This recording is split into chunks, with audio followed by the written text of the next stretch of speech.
79편과 동일하게 공동체가 함께 하나님 앞에 탄원하는 공동체 탄원시가 시편 80편입니다. 자, 그리고 우리가 읽으면서 이제 조금씩 느낌을 얻으셨겠지만 3절, 7절, 19절에 반복되는 구절이 있죠. 어떤 게 반복되냐면 우리가 구원을 받을 수 있도록 주님의 빛나는 얼굴을 나타내어 주십시오. 이 구절이 3번 반복되고 있습니다. 이제 이것을 노래로 하면 아까 우리가 불렀던 노래들처럼 후렴구라고 할 수 있어요. 후렴구가 이렇게 3번이나 반복이 되고 있는데 이 후렴구에 사실 우리가 노래를 부를 때도 후렴구에 그 하이라이트에서 가수나 그 작사가가 하고 싶은 얘기가 지금 정수가 담겨 있잖아요. 이 얘기가 사실 3절, 7절, 19절에 반복되는 이 얘기가 이 시인이 정말로 탄원하고 싶은 그 내용이라고 할 수가 있습니다. 그러니까 빛을 비춰 주십시오. 주님의 빛나는 얼굴을 나타내 주십시오 라는 말은 상대적으로 그만큼 현실이 마치 지금 어두운 터널을 지나는 것 같다. 정말 어두울 때는 한 줄기 빛을 사모하게 되죠. 그래서 정말 지금의 현실은 마치 터널 속과 같은 그런 상황이다라는 의미라는 것을 우리가 알 수가 있습니다. 그렇다면 지금의 도무지 어떤 정황이기 때문에 시인이 이런 고백을 하고 있는가를 봐야겠죠. 자, 2절에 보면 에브라임과 베냐민과 므낫세 앞에서 주님의 능력을 떨쳐 주십시오. 이렇게 되어 있습니다. 에브라임과 므낫세와 베냐민. 에브라임과 므낫세는 바로 누구의 아들이에요? 요셉의 아들이죠. 요셉의 아들들이고 또 베냐민은 요셉의 유일한 한 엄마를 둔 친형제입니다. 그러니까 이 에브라임과 므낫세와 또 베냐민은 북이스라엘을 대표하는 요셉 지파가 이제 북이스라엘을 구성하고 있거든요. 대표인데 그래서 북이스라엘의 대표적인 지파들이에요. 이 세 지파들이. 자, 그러니까 지금 어떤 상황을 정황으로 놓고 지금 이 시인이 주의 얼굴빛을 비춰주십시오 하고 있냐면 역사적으로 북이스라엘이 아시리아에 의해서 침략당하고 멸망당하는 것을 바라보는 남유다의 남의 일이 아니죠. 순망치안이라고 여기가 무너지면 언제 우리가 또 무너질지도 모르는 거고 또 남의 일이 아닌 게 이제 한 형제, 한 지파들이기 때문에 그것을 바라보는 마음이 결코 좋지 않죠. 자, 우리들 괴롭히더니 고섭다 이렇게 할 일이 아니잖아요. 그러니까 이 형제가 무너지는 아시리아에 유린당하는 모습을 보면서 남유다의 사람들과 또 특별히 이 찬양 대장인 성가 대장이에요. 아삽의 공동체가 이 아시리아에 멸망당하는 북이스라엘을 보면서 지금 이 시편 80편을 노래했다, 탄원했다. 굉장히 애절한 시였겠죠. 자, 이것을 우리가 알 수가 있습니다. 자, 그런데 일반적으로 이렇게 탄원하는 탄원시들 하나님하고 이렇게 애통하면서 탄원하는 탄원시는 하나님이 개입하셔서 구원해 달라고 탄원하면서 현재 지금 이런 일을 겪습니다. 이것 좀 보세요. 이렇게 고통을 호소하는 형식으로 다 돼 있어요. 그렇게 돼 있습니다. 하나님 제발 도와주세요. 우리가 지금 이런 일을 당하고 하나님 안 보십니까? 하는 얘기들이 기록되어 있는데 이 시편 80편은 조금 다릅니다. 3절, 7절, 19절에 아까 말씀드린 그 후렴구에서 하나님의 빛나는 얼굴, 은혜죠. 하나님의 빛나는 얼굴을 나타내서 구원해 주십시오라고 호소하기 전에 뭐라고 하냐면 우리를 돌이키시고 이렇게 되어 있습니다. 나타나 우리를 도우십시오 하기 전에 우리를 돌이키시고가 먼저 나와 있어요. 이게 이제 원어로 하시베누라고 하는데 영어 성경에 보면 turn us again 이렇게 되어 있습니다. 우리를 돌이키십시오. 우리를 뒤집어 주십시오. 이쪽에서 이쪽으로 돌이켜 주십시오. 이 얘기를 먼저 하고 있는 거예요. 우리를 돌이켜 주시고 얼굴을 나타내서 우리를 구원해 주십시오라고 이렇게 시인이 3번이나 이야기를 하고 있습니다. 자, 그러면 우리가 볼 게 돌이켜 달라는데 어디로 돌이키시는지를 알아야겠죠. 돌이켜 주세요라고 탄원하고 있는데 그러면 어디로 돌이켜 달라는 건지 또 무엇으로 돌이켜 달라는 건지를 우리가 살펴봐야 됩니다. 자, 먼저 하나님과 이스라엘의 관계가 1절에 보면 이스라엘의 목자이신 주님, 요셉을 양떼처럼 인도하시는 주님 이렇게 고백되어 있죠. 처음에 그 관계에 대해서 얘기하는 거예요. 자, 이스라엘과 하나님의 관계는 목자와 양의 관계였다는 거죠. 목자와 양의 관계. 요셉을 인도하시는 하나님은 이집트로부터 탈출을 계획하시고 그러니까 이스라엘과 하나님과의 관계에서 하나님은 이스라엘의 앞길을 위해서 계획하시는 하나님이에요. 그 다음에 그룹 사이에 좌정하사 광야에서 인도하시는 하나님이라 되어 있습니다. 계획하시고 또 이제 계획 다 했으니까 이거 보고 알아서 가 아니라 인도해 주시는 그런 하나님이라는 거죠. 그 다음에 8절에 보면 주님께서는 이집트에서 포도나무 한 그루를 뽑아 오셔서 문 나라를 몰아내시고 그것을 심으셨습니다. 이렇게 나옵니다. 그러니까 목자와 양의 관계인 이스라엘과 하나님 관계, 또 무슨 관계가 있어요? 포도원과 포도원 주인의 관계라는 거예요. 포도원과 포도원 주인의 관계가 이스라엘과 하나님의 관계라는 겁니다. 자, 그런데 이 포도원 주인이신 하나님이 어떻게 했습니까? 이집트에서 이스라엘을 뽑아냈어요. 그 땅이 아니다. 그리고 뽑아내셔서 가나안에 심으시고. 자, 그러니까 하나님은 어떤 하나님입니까? 이스라엘 백성들, 당신의 백성들을 하나하나 뽑아내시는 하나님이에요. 아까 어떤 하나님이라고 했어요? 계획하시고 인도하시는 하나님이고 또 그 사람들을 하나하나 골라 뽑아내신 분이라는 거예요. 그리고 가나안에 심으시고 가꾸셔서 번성하게 하시는 하나님입니다. 그러니까 이스라엘과 하나님의 관계는 어떤 하나님입니까? 계획하시고 인도하시고 뽑아내시고 번성하게 하시는 그런 하나님입니다. 자, 그러니까 시인은 지금 탄원하는 거예요. 이것을 기억하면서 하나님, 이 하나님과의 관계로 우리를 돌이켜 주십시오라고 지금 이것을 하나님 앞에 먼저 탄원하고 있는 겁니다. 이 관계로 우리를 돌이켜 주십시오. 그래서 우리가 지금 어디로 돌이키는지에 대해서 나눠봤습니다. 그 다음에 그런데 하나님이 이스라엘의 기도하는데 이스라엘의 기도를 노엽게 여기신다. 언제까지 노엽게 여기십니까? 이렇게 지금 시인이 얘기하고 있죠. 하나님이 기도를 노엽게 여긴대요. 그러니까 이건 무슨 말이에요? 하나님께 우리의 마음을 하나님께 드리는데 하나님 그것을 그리고 기분 나빠하셔. 그건 무슨 얘기예요? 관계가 틀어져 있다는 거죠. 관계가 틀어져 있다는 거예요. 그 관계가 틀어져 있는 결과가 5절과 6절입니다. 하나님과 이스라엘 관계가 원래는 목자와의 양의 관계고 포도원과 포도원 주인의 관계였는데 이제 기도를 듣기를 싫어하실 만큼 관계가 틀어졌어요. 그 결과 5절과 6절에 눈물의 빵을 먹고 마신다 이렇게 되어 있습니다. 눈물의 빵을 먹고 마시고 이웃과 원수들로부터 시비와 비웃음을 당한다 이렇게 되어 있습니다.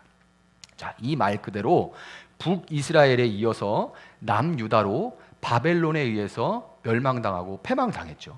그러니까 북이스라엘만 그렇게 된 게 아니라 이웃에게 북이스라엘에게 멸망당하고 이웃들에게 조롱과 멸시를 받는 그 모습이 똑같이 남유다에도 일어나서 그 주변 민족들에게 비웃음과 멸시를 당하는 상황을 겪게 됩니다. 하나님과의 관계가 틀어져서 남유다도 동일한 일을 겪게 되는 거예요. 자, 그런데 이 모습, 북이스라엘과 남유다가 차례차례 무너지는 모습, 하나님과 관계가 깨져 있는 모습을 볼 때, 그래서 눈물의 빵을 먹고 마시고 이웃들로부터 비웃음과 조롱을 당하는 이 모습 보면 지금 뭐가 떠오릅니까?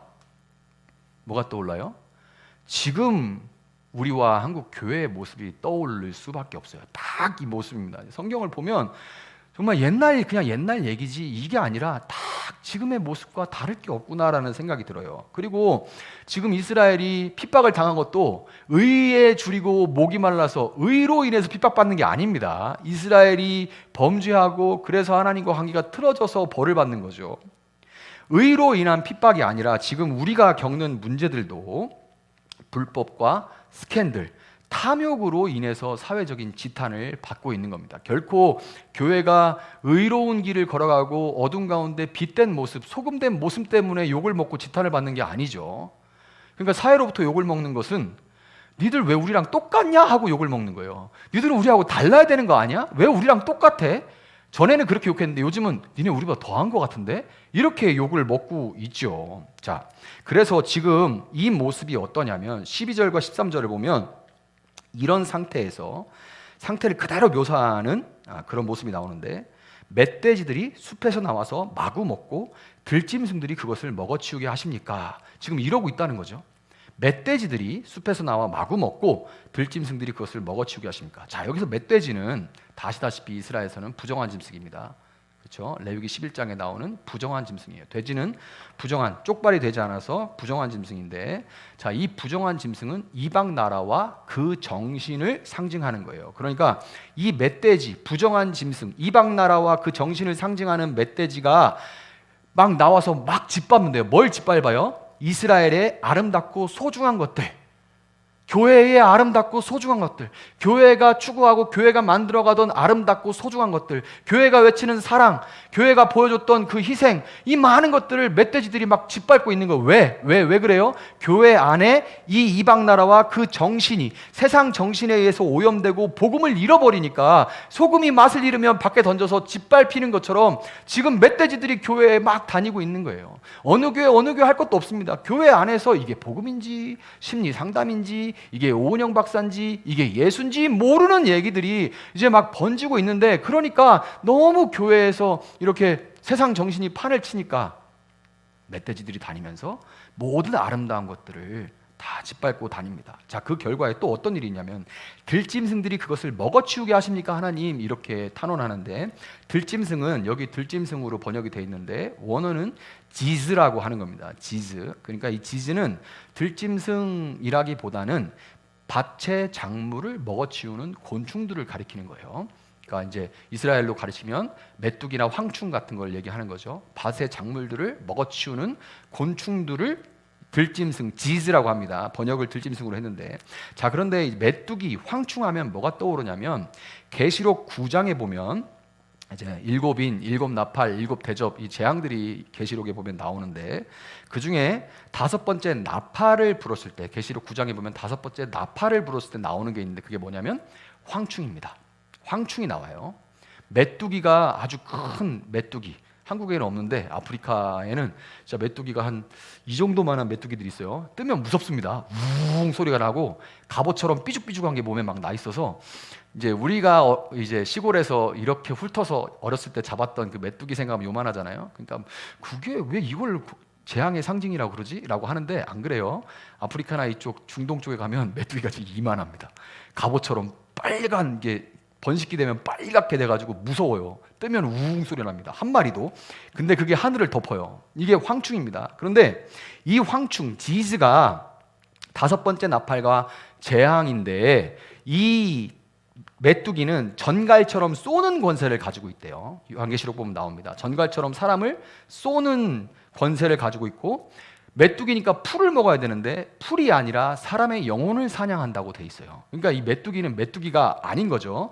메뚜기라고 묘사돼 있지만 메뚜기가 상징하는 악한 영을 가리키는 거예요. 그러니까 이 악한 영에 의해서 이 마지막 때에 사람들이 고통을 받는데, 사람들이 너무너무 고통스러워서 죽기를 구하지만 죽지도 못한다고 그래요. 근데 여러분, 이게 이 묘사가 지금의 딱 묘사예요. 너무너무 불안해서 고통스러워요. 불안한 사람이 너무너무 많아요. 다 죽고 싶대요. 공황장애. 그런데 죽고 싶은데, 이게 우울증은 죽고 싶은 거고, 너무 간단하게 말하는 거지만 우울증은 죽고 싶어, 우울해, 무기력해 이렇게 되는데, 공황장애는 죽을까 봐 두려워요. 그러니까 이게 같이 있어요. 죽고 싶어, 근데 죽을까 봐 무서워. 이게 같이 있어요. 이게 어떻게 성경이 이런 묘사를 하는지 모르겠어요. 사람들이 너무 고통스러워서 죽기를 구하여도 죽지도 못한다, 이렇게 얘기를 해요. 영혼을 좀먹어버리는 이런 일들이, 이 일곱인, 일곱 나팔, 일곱 대접의 재앙들은 먼 미래에 뭐 환란, 대환란, 7년 대환란 이런 때 일어나는 게 아니라 현재에 일어나고 있는 재앙입니다. 그러니까 하나님과의 관계를 깨뜨리고 이런 고통을 야기하고 있는, 그들도 겪었고 지금 우리도 겪고 있는 이 고통을 야기하게 만드는 죄로부터 우리를 돌이켜 주십시오라고 지금 탄원하고 있는 거예요. 하나님, 그 관계로 우리를 돌이켜 주십시오. 그리고 하나님 또 이 죄로부터 우리를 돌이켜 주십시오.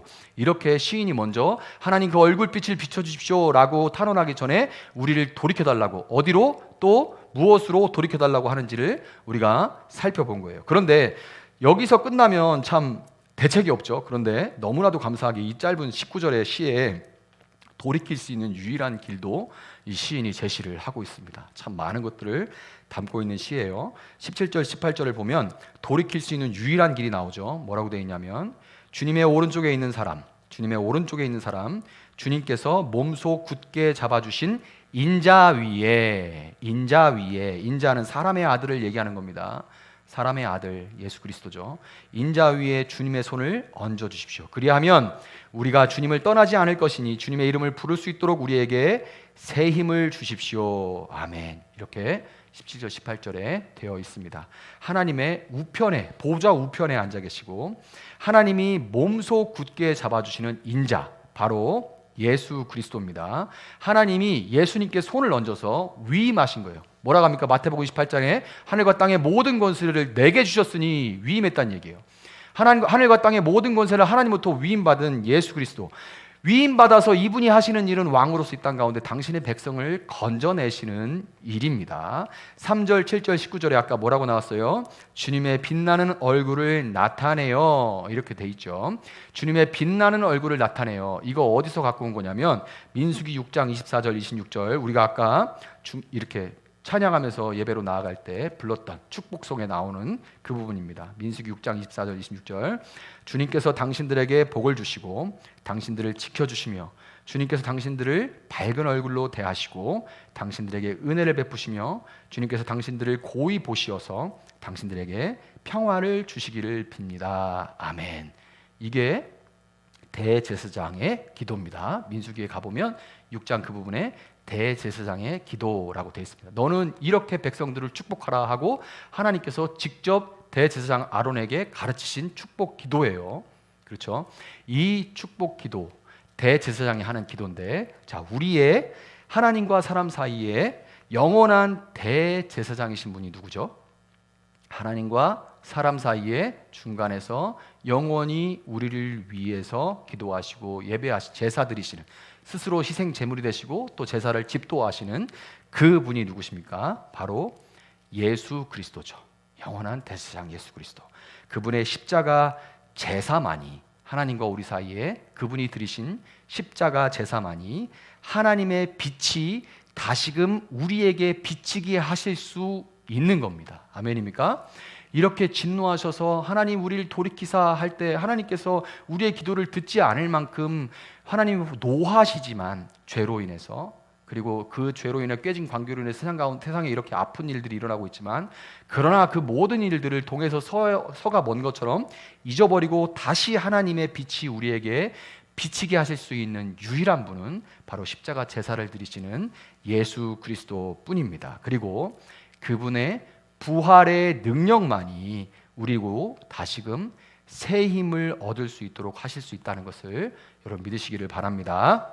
자, 여러분, 바벨론 포로에서 돌아온 유다인들이 바벨론에서 돌아와서 이 시를 전에 이제 써놨겠죠. 시를 써놨는데, 그때 바벨론에서 시를 많이 써놓고 솔로몬의 잠언 같은 것도 많이 써놨는데 이스라엘 사람들이 얼마나 하나님 말씀을 멸시했냐면 그 말씀들을 아예 보지 않았어요. 그래서 바벨론의 포로로 잡혀갔을 때 그들이 뼈저리게 반성하고 회개하고 우리가 하나님께 노래했던 시편들과 잠언들을, 하나님의 말씀들을 다시 모으자 그래가지고 그 말씀들을 구전으로 오는 것과 자료로 있던 것들을 다 끌어모아서 다시 시편을 정리했습니다. 그러니까 이 아삽의 시가 바벨론에서 모아져서 우리가 하는 시편이 된 거고, 바벨론에서 그렇게 돌아온 포로들이 성전에서 예배할 때 이 시편 80편을 낭송했다고 그래요. 성전에 들어가서 예배할 때 이 두루마리를 펴서 이 시편 80편을 낭송한 겁니다. 왜냐하면 그들은 분명히 알았던 거예요. 비록 지금은 그들이 포로에서 돌아왔지만 그들은 언제든지 죄의 영향력 아래서 다시 포로가 될 수 있다는 것을 그들은 뼈저리게 알았던 겁니다. 우리는 언제 또 예전처럼 돌아갈지 몰라. 우리의 연약함과 우리의 죄성은 다시 언제 우리를 그 포로의 자리로 끌어갈지 몰라라고 그들은 깨닫고서 이 시편 80편을 놓고서 예배 때에 누구의 도움을 구하는 거예요? 그들보다 우리는 더 분명하게 알고 있죠. 그들은 하나님과 우리 사이에 손을 얹어줄 인자를 바라면서, 인자의 도움을 바라면서 그들은 예배한 거예요. 제사를 드린 거죠. 그런데 우리는 제사가 끝나고 하나님과 우리 사이에 영원히 대제사장이자 중보자가 되어주시는 예수님의 도움을 우리는 요청할 수가 있는 겁니다. 구원을 받았음에도 불구하고 마치 세상의 포로가 된 것 같은 한국교회와 우리의 모습을 여러분 살펴보시고, 바로 지금이 우리가 이 찬양 시편 80편을 부를 때라는 것을 여러분 기억하시고 돌이키시고 구원하소서라고 여러분 마음으로 외칠 수 있기를 바랍니다. 하나님 우리를 돌이켜 주시고 우리를 구원하여 주시옵소서. 이렇게 시편 80편에 이 시인 아삽이 간절하게 탄원했던 것처럼 우리도 이렇게 함께 탄원할 수 있기를 바랍니다. 우리의 영원한 대제사장 예수님의 이름으로 세상과 그 정신으로부터 돌이키고 다시금 하나님과 목자와 양 그리고 포도원과 포도원 주인의 관계로서 풍성함을 회복할 수 있는 여러분과 우리 교회가 될 수 있기를 예수님의 이름으로 축복합니다.